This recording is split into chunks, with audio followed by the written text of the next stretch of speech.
Oi, meu nome é Bruna de Oliveira Souza, estudante do curso Licenciatura em Pedagogia, estou no 5º período e hoje estarei falando sobre a atividade presencial, que é proposta de ensino de língua portuguesa, e a matéria é Conteúdos e Processos da Língua Portuguesa. Introdução. Em termos gerais, as aulas de português seriam aulas de falar, ouvir, ler e escrever. Escrever textos em língua portuguesa. Através de tal, para se desenvolver as habilidades do falar, ouvir dos alunos, com a ajuda do professor, podem contar histórias, inventando e reproduzindo, debatendo e discutindo acerca de temas propostos, assim argumentando e emitindo opiniões. Na língua portuguesa, há críticas construtivas e descritivas, mostrando o ponto de vista de cada um. O professor sempre deve estar atento para desenvolver nos alunos a competência necessária a uma participação eficiente em eventos da comunicação pública, como conferências, reuniões, apresentações e etc., no sentido de fazer com que o aluno perceba as diferenças que se caracterizam na fala formal e na fala informal, de acordo com as diferenças concretas da situação comunicativa. As atividades sugeridas devem ser privilegiar o uso mais formais do discurso oral, geralmente usado na comunicação pública. O falar em público exige o cumprimento de certas convenções sociais, interferindo no que dizer e como dizer. Para o desenvolvimento da competência de escrever, o professor poderá dar oportunidades para que o aluno produza seus materiais, como listas pequenas, lista pequenas informações aos pais, convites, avisos, anotações e etc., que são de total importância. A escolha do gênero do texto deverá acontecer gradativamente no grau de desenvolvimento do aluno.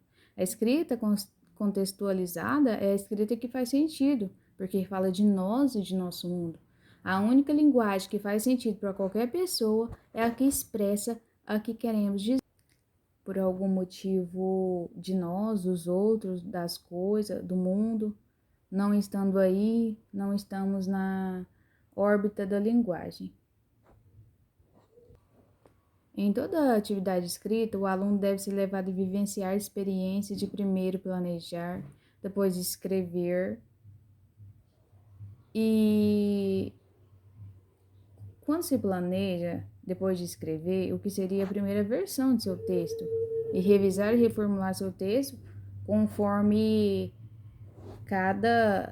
para deixar na sua versão definitiva. Se o professor conseguir criar já nos primeiros anos de vida escolar o hábito do aluno de planejar seu texto, seu esboço, já revisando o que escreveu, e assim aprendendo a lidar com o provisório, e a tentativa de encontrar uma forma melhor, poderia pedir eventualmente aos alunos que apresentassem por escrito o plano do seu texto, pois assim um aluno iria compreender o que é um bom texto, não é apenas um texto correto, mas um texto bem encadeado, bem ordenado, claro, interessante e adequado aos leitores.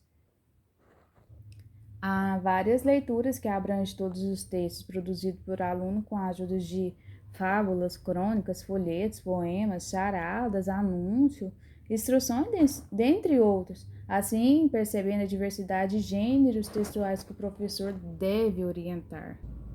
Cabendo ao professor ajudar o aluno a identificar os elementos típicos de cada gênero, desde as diferenças de organização, sequências e suas particularidades propriamente linguísticas.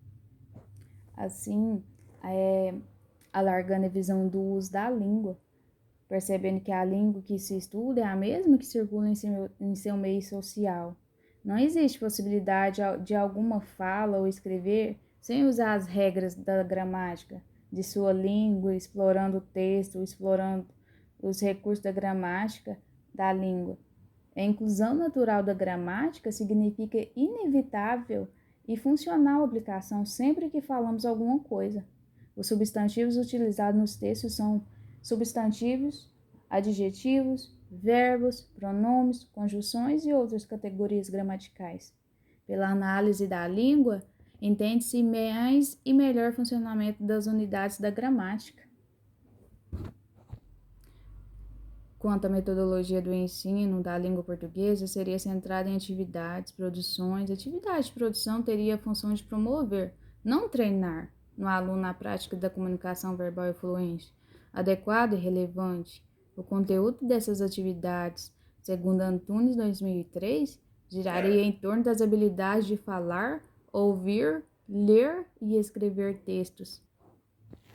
O professor poderia continuar com os alunos a análise de predicação, observando os usos dos verbos na linguagem cotidiana sem preocupação classificatória tradicional do verbo como transitivo, intransitivo, etc. Antes de tudo, temos que privilegiar o sentido, a compreensão do que se faz com a linguagem. E está as referências. E uma citação. Também aqui valeria muito a iniciativa, a atenção e a criatividade do professor para encontrar, principalmente na comunidade local, motivos e oportunidades de leitura. Assim, a leitura deixaria de ser uma tarefa escolar para ser, junto com outras atividades, uma forma de integração do aluno com a vida de seu meio social. Antunes, 2003, páginas 118, 119.